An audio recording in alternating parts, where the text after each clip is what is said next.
नमस्कार दोस्तों, मैं इंजीनियर डी.एस. राठौड़ आपके अपने YouTube channel DS. Rathore creation में स्वागत करता हूं।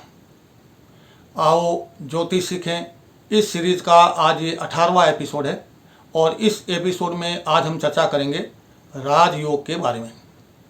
राजयोग का मतलब किसी तरह के राजा से नहीं है, बल्कि राजयोग का मतलब होता है यश, कीर्ति, धन दौलत, ऐशो आराम, वैभव, ऐश्वर्य, मान सम्मान व सुख संपदा।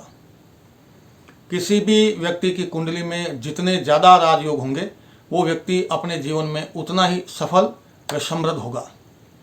कुंडली में बनने वाले कुछ ग्रहों की स्थिति को याद रखने में आसानी हो, इसलिए वैदिक ज्योतिष यानी भारतीय ज्योतिष में इनको योगों के रूप में नाम दे दिए गए हैं। जैसे सूर्य व बुध एक साथ किसी भी भाव में बैठे हों तो ये बुधादित्य योग बनता है। ये भी एक तरह का राजयोग ही होता है। इस राजयोग के प्रभाव से पद प्रतिष्ठा का भरपूर लाभ प्राप्त होता है। इसी तरह से कुंडली के केंद्र में गुरु व चंद्रमा एक साथ बैठे हों तो गजकेसरी राजयोग बनता है। ऐसा जातक राजा के समान प्रसिद्धि प्राप्त करता है।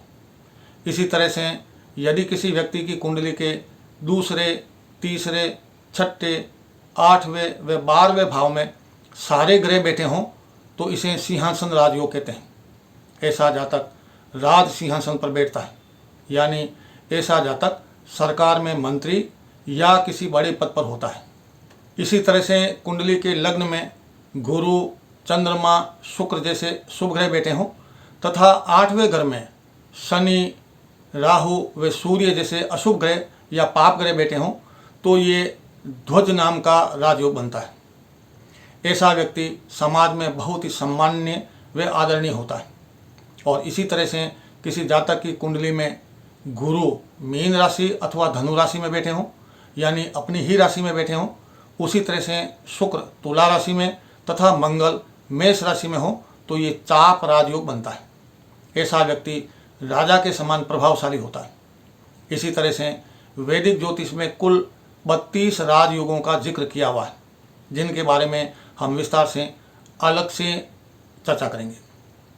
सौभाग्य से इस धरती पर ऐसे कई व्यक्ति पैदा हुए हैं जिनकी कुंडली में 32 के 32 राजयोग एक साथ मौजूद थे। जिस भी व्यक्ति की कुंडली में ये 32 राजयोग एक साथ मौजूद हों, ऐसा व्यक्ति परम प्रतापी व चक्रवर्ती सम्राट होता है। आइए कुछ राजयोगों के नाम सुन लेते हैं।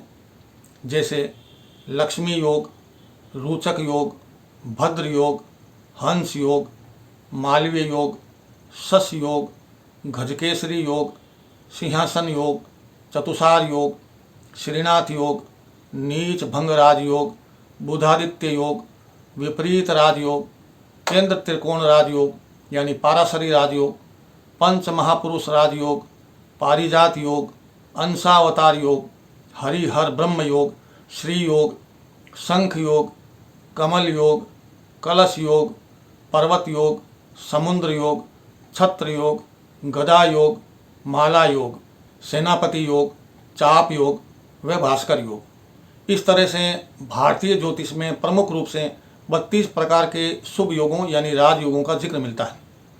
इन राजयोगों की दशा व अंतर्दशा में ये राजयोग फलीभूत होकर जातक को राजा के समान यश, कीर्ति व सुख समृद्धि प्रदान करते हैं। एक एक राजयोग के बारे में विस्तार से चर्चा हम अगले रिलीज होने वाली वीडियो में करेंगे। आज के लिए बस इतना ही। वीडियो के आखिर तक बने रहने के लिए आपका बहुत बहुत धन्यवाद व आभार।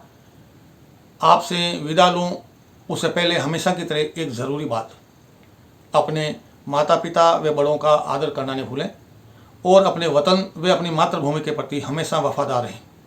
और आखिरी व ज़रूरी बात, किसी भी प्राणी से उसके जीने का हक नहीं छीनें, यानी शुद्ध शाकाहारी बने रहिए। मिलते हैं अगले एपिसोड में और उस एपिसोड में हम चर्चा करेंगे धन योग व दरिद्र योग के बारे में। तब तक के लिए नमस्कार, जय हिंद, वंदे मातरम।